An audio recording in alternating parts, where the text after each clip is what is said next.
স্থানীয় কর্মকর্তারা জানিয়েছেন, ভারতের গোয়ার উপকূলীয় অঞ্চলে একটি জনপ্রিয় নাইট ক্লাবে অগ্নিকাণ্ডে 25 জন নিহত হয়েছেন। নিহতদের বেশিরভাগই উত্তর গোয়ার আরপোরার ক্লাবের কর্মী বলে ধারণা করা হচ্ছে। নিহতদের মধ্যে পর্যটকরাও রয়েছেন। পুলিশ ধারণা করেছে যে ক্লাবের রান্নাঘরে গ্যাস সিলিন্ডার বিস্ফোরণের ফলে স্থানীয় সময় শনিবার মধ্যরাতে আগুন লেগে পুরো ঘটনাস্থলে ছড়িয়ে পড়ে। রবিবার সকালে কর্মকর্তা জানিয়েছেন যে মৃতের সংখ্যা আগের সংখ্যা 25 থেকে বেড়েছে। হাসপাতালে আরও 6 জন স্থিতিশীল অবস্থায় রয়েছেন।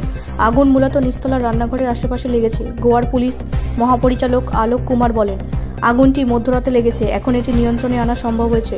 রান্নাঘরের আশেপাশে বেশিরভাগ মৃতদেহ পাওয়া গেছে, যা থেকে বোঝা যায় যে হতাহতরা ক্লাবের কর্মচারী ছিলেন। মিস্টার আলোক কুমার আলো বলেন, গোয়ার মুখ্যমন্ত্রী প্রমোদ সাওয়ান্ত সাংবাদিকদের জানিয়েছেন 3 জন পুড়ে মারা গেছেন আর বাকিরা শ্বাসরোধে মারা গেছেন। তিনি বলেন 3 থেকে 4 জন পর্যটক মারা গেছেন, তবে তাদের বয়স বা জাতীয়তা সম্পর্কে কিছু জানা যায়নি। যেখানে আগুন লেগেছে সেই এলাকাটি একই রকম নাইট লাইফ হটস্পট দিয়ে ঘেরা, যেখানে পর্যটক এবং পার্টিতে অংশগ্রহণকারীদের ব্যস্ত ক্লাব থেকে বেরিয়ে আসতে দেখা যাচ্ছে। কাছের একটি স্থানে কর্মরত একজন শেফ সংবাদ মাধ্যমকে বলেন, তিনি বার্চ ক্লাবের কিছু কর্মীকে চিনতেন। সারা দেশ এবং নেপাল থেকেও মানুষ গোয়ার বিভিন্ন ক্লাবে কাজ করে। তিনি বলেন, ক্লাবে আমার পরিচিত কিছু লোকের জন্য আমি সত্যিই চিন্তিত, তাদের ফোন বন্ধ। রবিবার ভোরে উদ্ধার অভিযান এখনও অব্যাহত ছিল। আগুন লাগার কারণ নির্ণয়ের জন্য পুড়ে যাওয়া ধ্বংসাবশেষের মধ্যে দিয়ে কর্মীরা তল্লাশি চালাচ্ছিলেন। ব্যুরো রিপোর্ট, রাষ্ট্রীয় প্রসার বাংলা।